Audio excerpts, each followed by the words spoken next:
កងចងដៃស្រីថ្លៃស្នេហាតាមពីងអូនទាបងមិនហ៊ានខាទួងក្រដល់ថ្នាក់បុណ្យស័ក្តិជាស្មៀន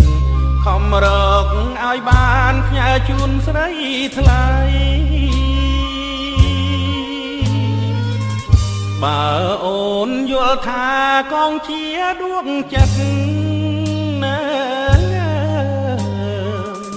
ដំណាងពាក្យពិតជាកងនិស័យជាញឹកជាសាច់បងប្រឹងរាល់ថ្ងៃបង្ហើយអាឡ័យដល់រូបបងផងបនដាំប៉ុននឹងគួរដឹងគួរចាំ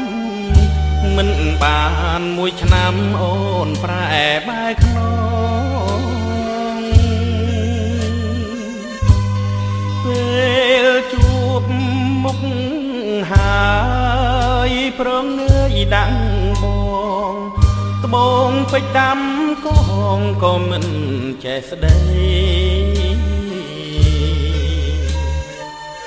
បើកងវាចាប្រាប់ថាមានម្ចាស់ម្លេះអូនកាត់ខ្មាំងដូចនាងកងរី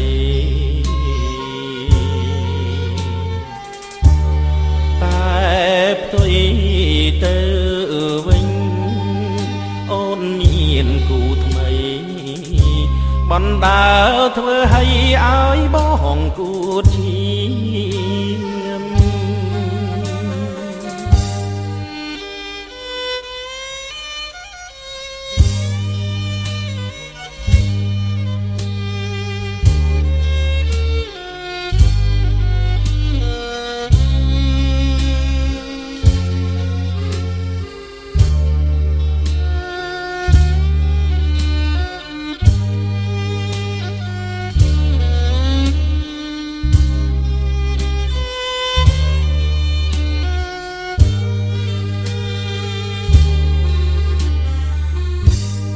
បន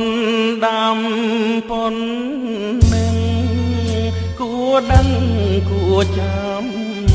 មិនបានមួយឆ្នាំអូនប្រែបែកខ្នង